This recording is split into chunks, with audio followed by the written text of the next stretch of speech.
Bonjour à tous et bienvenue dans cette nouvelle vidéo. On va ensemble configurer les frais de port pour votre boutique PrestaShop.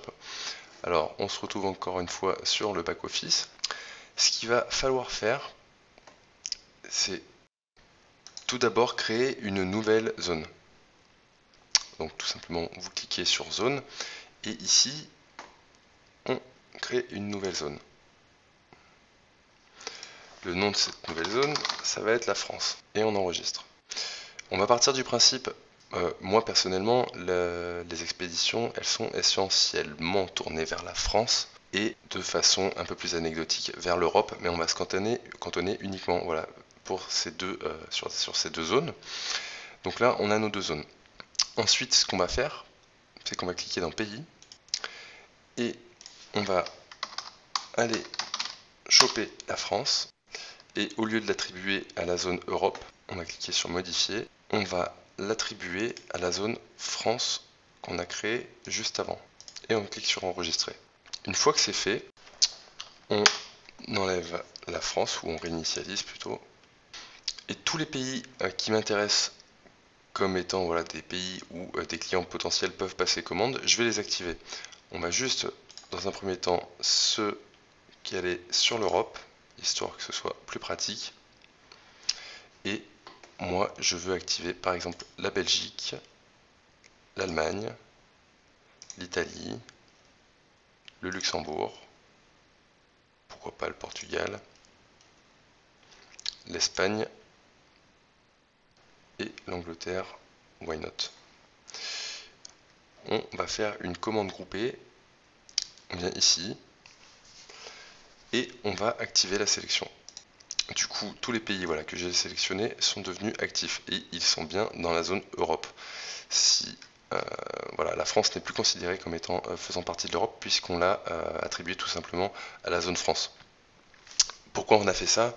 C'est pour avoir la possibilité d'attribuer des frais de port différents pour la France, étant donné qu'on expédie depuis la France, ou, enfin voilà, tout du moins en tout cas, c'est ce qui est censé être logique, attribuer des frais de port différents pour les Français de ceux qui vont commander de l'étranger. Ensuite, on va aller sur livraison, transporteur.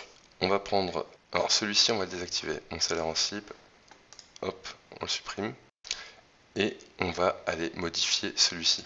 Donc le nom du transporteur, tout simplement, on va faire original, ça va être la poste. Livraison le lendemain.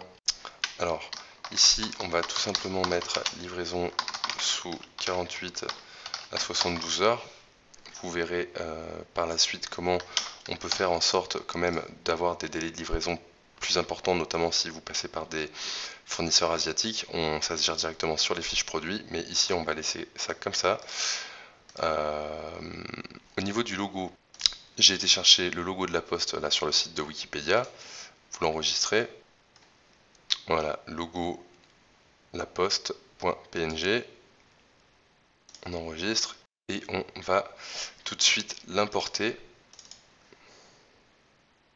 Voilà, on met pas d'URL de suivi puisque a priori ça va être compliqué de faire ça pour du dropshipping. Ensuite, sur la destination, d'expédition et coût. Alors, on peut rajouter des frais de manutention. Moi, personnellement, je ne vais pas en mettre. Les frais de port offerts, on va le mettre en négatif. Et la facturation, alors moi, je vais faire ça en fonction du prix. Parce que ça va être compliqué, si vous voulez, de moduler les prix par rapport aux produits que vous allez avoir, par rapport à l'origine des produits que vous allez avoir, tout ça en dropshipping. Donc on va rester sur quelque chose de basique et on va partir du principe que vous allez vendre des produits qui ne sont pas trop lourds. Si c'est le cas, il faudra inclure les frais de port plutôt dans le prix que sur les frais de port. Donc voilà, au niveau des taxes, on va partir du principe que vous êtes en auto-entrepreneur, admettons, et le coût du frais de port, on va faire quelque chose de générique, c'est-à-dire que de 0 à 10 000 euros, on va dire que pour la France, on sera à 7,90 € et pour l'Europe, on va se placer, admettons, à 9,90 €. L'important, finalement, ça va être que vous vous y retrouviez par rapport aux frais de port. C'est-à-dire ici, même si vous en avez finalement de façon réelle auprès du fabricant qui va expédier pour vous, si il vous demande 14 €, c'est pas un problème. Il faut juste que cette charge, elle soit incluses dans le prix du produit que vous avez rentré.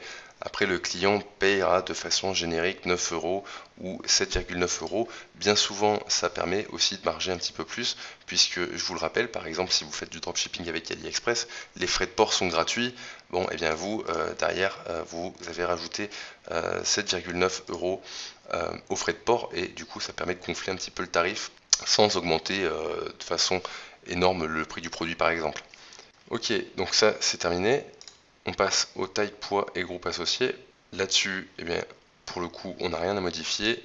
Le récapitulatif, on a oublié, là vous voyez, de désactiver les États-Unis. Il n'est pas prévu que je travaille avec les USA, donc je désactive ici et on repasse un petit coup sur le récapitulatif.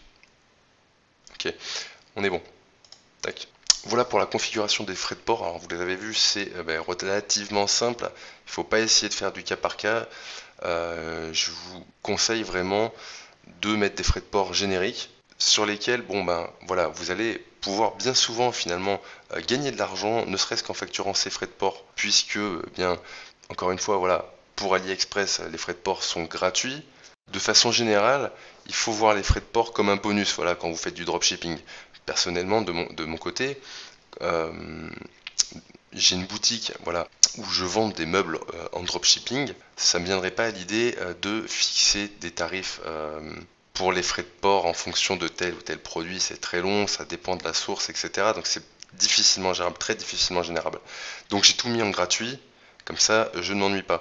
Sur une autre boutique, j'ai fixé mes prix sur les produits de façon à inclure mes charges au niveau des frais de port, et ensuite le client final lui payera quand même un petit surcoût finalement au niveau des frais de port à 7,90 €, puisque ça me permet encore une fois au niveau du tarif du produit de ne pas être exorbitant, et puis ça mange pas de pain, derrière vous prenez 7 € en plus.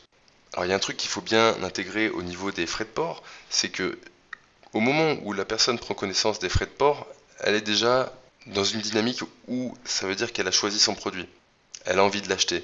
Si vous restez voilà, sur des frais de port qui sont cohérents, 7,90 €, c'est pas loin du tarif de base du Colissimo, eh bien, il y a toutes les chances pour que la personne passe quand même à l'action.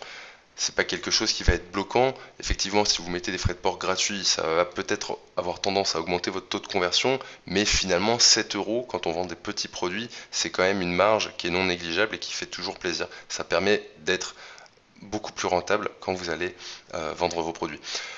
Voilà, je vous remercie pour votre écoute et je vous dis à très bientôt pour une prochaine vidéo.